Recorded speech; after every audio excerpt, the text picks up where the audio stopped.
been quite relaxed and light. First of all, I would like to very, very warmly welcome Prime Minister David Cameron on his first official visit to Malaysia. And we just had a very productive, fruitful bilateral discussions in which we covered 5 important areas, namely political and diplomatic relations, trade and investment, education and training, science, technology, environment, defense and security. Malaysia is now a real economic heavyweight and influential actor in the region, in the Commonwealth and beyond, and you are playing a vital part in driving that progress, most notably with your vision of a global movement of moderates that is the right response, in my view, to the extremism and the violence that has blighted so many lives around the world. The era of benign neglect is over. Britain is back to do business with Malaysia, back to build our partnership on vital global issues.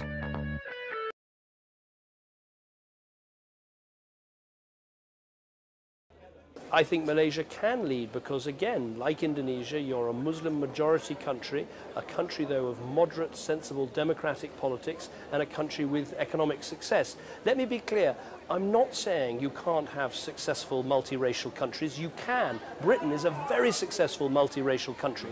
But what I'm saying, and what Prime Minister Najib is saying, is the way you create a successful multiracial country. That is why the movement of the moderates is so important, because underpinning the fight against global terrorism. And by the way, I'm against the idea, this notion of calling it a war against global terrorism, because a war connotes just using military might.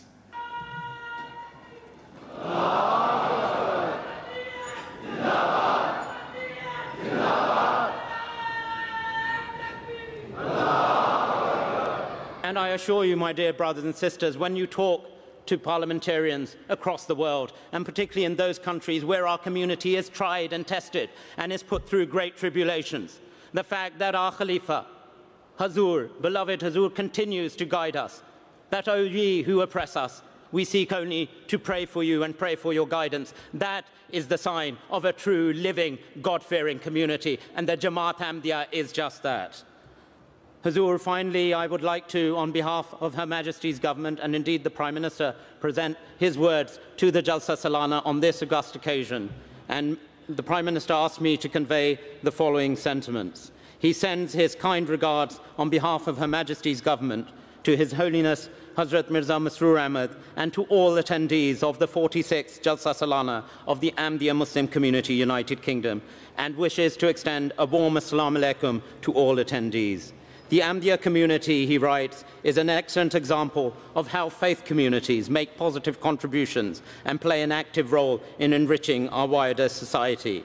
He talks about our work of the Ahmadiyya Muslim community in ensuring that Islam, when it is scrutinized, presenting it as a message of peace. And he also writes that in this, the year of Her Majesty's Diamond Jubilee, the thousands of pounds you have raised for UK charities through your fundraising efforts are of particular note. He also says, I would like to make special reference to the letter I received from Your Holiness and express my support to the sentiments he expressed of the need for all nations of the world to play their part towards creating a peaceful world and a positive legacy for our future generations. My best wishes to you all for a successful convention. The Right Honourable Prime Minister of Great Britain, David Cameron.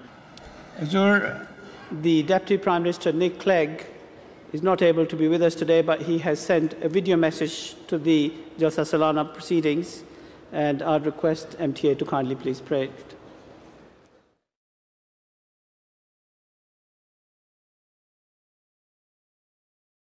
I'm sorry that I can't be with you today for your Jalsa, but I wanted to convey my best wishes for the event.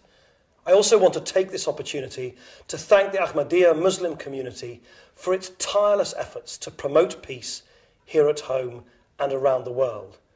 You have raised a hugely impressive £350,000 for British charities too during the Diamond Jubilee celebrations. And the message you spread, love for all, hatred for none, is one every community can learn from. I had the honour of meeting His Holiness Hadrat Mirza Masroor Ahmad a few years ago in the House of Commons, a man of great wisdom and kindness. And I know that under his leadership, Ahmadi Muslims have helped people in need right across the planet, from feeding the homeless in London to building schools and hospitals right across the developing world. All voluntary, all funded by the community itself, all truly remarkable. I know despite all its good work, the Ahmadiyya Muslim community suffers persecution in some countries where you are denied your right to practice your faith and where your members are killed simply on grounds of faith.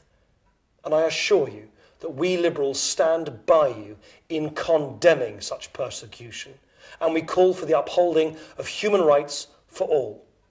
I know that you work closely with some of my Liberal Democrat colleagues, Ed Davey, Lord Avebury, Baroness Ludford, Tom Brake, Paul Burstow, to name just a few. There are a great many values we share. Like you, Liberals have long stood against hate and extremism, championing tolerance and freedom, and of course equal rights. And I very much hope that in advancing our shared values, we can continue to work hand in glove. So again, let me wish you well for your convention and for the future too. To all 30,000 attendees and the millions more watching via satellite television, I wish you Jalsa Mubarak. It is my fear that in view of the direction in which things are moving, today the political and economic dynamics of the countries of the world may lead to a world war. Therefore, it is the duty of the superpowers to sit down and find a solution to save humanity from the brink of disaster. You understand at a profound level that promoting religious freedom is an essential building block for peace and stability here and throughout the world. In this we are allied with His Holiness, a courageous champion of religious freedom and of peace. Allah ilaha illallah wahdahu la sharika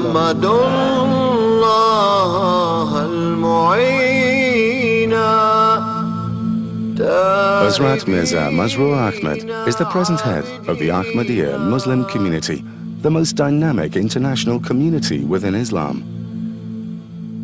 The community was established by Hazrat Mirza Ghulam Ahmad in Qadian, a small and remote village in India.